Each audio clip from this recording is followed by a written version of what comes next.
छोड़ दीजिए ससुर जी, अब मैं आपका बर्दाश्त नहीं कर पाऊंगी। बहुत दर्द हो रहा है, बस करिए। जितना मर्जी हो, आराम आराम से करिए। आज तो पहला दिन है। जी हाँ दोस्तों, आज मैं आपको ससुर और बहू की कहानी बताने जा रही हूं। तो ऐसा ही मेरी बहू मुझे कह रही थी। आज मैं आपको पूरी कहानी बताने जा रहा हूं। मैंने कोई जबरदस्ती नहीं की थी और ना ही मैंने खुद से ही ऐसा कुछ किया। हालत ऐसा बना दिया था, मेरी बहू ने मुझे यह सब करना पड़ा। मेरा नाम रामलाल है। मेरी पत्नी का देहांत कई साल पहले हो गया था। मेरा एक बेटा है जिसकी शादी मैंने जल्द ही कर दी ताकि घर में एक औरत आ जाए।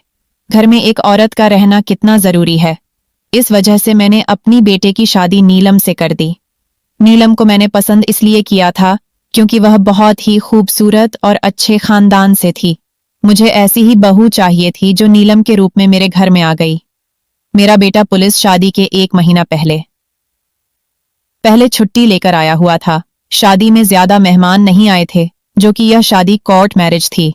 तो सबको मैंने एक होटल में बुलाया था। कोर्ट के बाद सीधे दूल्हा दुल्हन होटल आ गए थे। वहीं पर शादी होकर फिर मेहमान विदा हो गए। दूसरे दिन हम लोग सब अपने घर आ गए। मैं भी अपने बेटे की शादी के लिए फूल माला वाले को बुलवाया था। उसका बेड अच्छे से सजा दे। ऐसे ही हुआ, मैंने कोई कसर नहीं छोड़ी थी अपने बेटे की खुशियों के लिए। घर में मैं अकेला ही था। मैं जल्दी से ही सोने चला गया क्योंकि मुझे पता था कि आज का दिन मेरे बेटे बहू के लिए खास। मुझे अच्छा नहीं लगा कि मैं देर रात तक जागता रहूं, पर मेरे बेटे बहू की प्राइवेसी में खलल पड़े। रात को अचानक नींद खुली तो मेरे बेटे और बहू में लड़ाई हो रही थी। मैं हैरान हो गया। शादी के पहले ही दिन लड़ाई में बीच बचाव नहीं करने गया।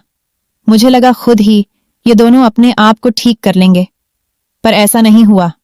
वह दोनों लड़ते लड़ते मेरे कमरे तक आ गए। मेरा बेटा बोला, आपने मेरे लिए कैसी लड़की ढूंढी है? ये कहती है कि तुम्हारा बहुत छोटा है। मेरी जिंदगी खराब हो गई। कहती है मुझे कुछ भी नहीं हो रहा, मैं तुम्हारे साथ नहीं रहूंगी, मैं वापस चली जाऊंगी। उस इंसान के साथ मैं कैसे रहूंगी जो मुझे खुश ना कर सके? जब तुम पहले दिन ही मुझे कुछ नहीं कर पा रहे हो तो पूरी जिंदगी क्या करोगे? मैं हैरान हो गया। समझ नहीं आ रहा था मैं क्या बोलूं। मेरा बेटा बहुत गुस्से में था।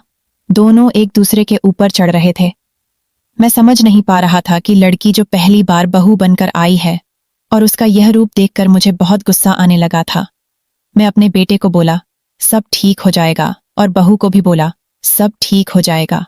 आज का दिन ऐसे लड़ाई करने का, तुम दोनों एक दूसरे के लिए नए हो, इस वजह से ऐसी दिक्कत हो रही है। आगे जाकर शायद ऐसी दिक्कत नहीं होगी। मेरी बहू कोई दिक्कत कैसे नहीं होगी, इसका तो खड़ा भी नहीं होता। मैं अपने बेटे को पूछा, क्या बात है बेटा? उसने बोला, पापा मानता हूं मुझे अभी दिक्कत है। पुलिस की ट्रेनिंग में चोट लग गई थी, इस वजह से अभी दिक्कत हो रही। बोला है कुछ दिनों में ठीक हो जाएगा। इतना सुनते ही मेरी बहू और भी ज्यादा आग बबूला हो गई और बोली, जब तेरे में दम नहीं था तो मेरे साथ तुमने शादी क्यों किया? इतना सुनते मेरा बेटा तुरंत ही घर छोड़कर चला गया। मुझे लगा कि मेरा एक ही बेटा था, वह भी मुझे छोड़कर चला गया है। मैं बहुत गुस्से में हो गया। जाकर मैंने बंद किया। वापस आकर देखा तो बहू बेड पर बैठी हुई थी। मैं गुस्से में लाल था तो मैं उसको जाकर डांटते हुए बोला, क्यों तेरे में इतनी गर्मी है? वह बोली, तो क्या करोगे, तुम सही करोगे। इतना सुनते ही मैंने कहा, हाँ मैं भी देखता हूं तुम्हारे अंदर कितनी गर्मी है। तुरंत ही उसे बेड पर लेटा दिया और फिर वही क्रिकेट वाला मैच शुरू हो गया। सुबह जब मेरा बेटा घर आया तो सब कुछ बदला बदला सा हो गया था। मेरी बहू ने मेरे बेटे को सॉरी बोली। फिर हम तीनों ही खुशी खुशी रहने लगे।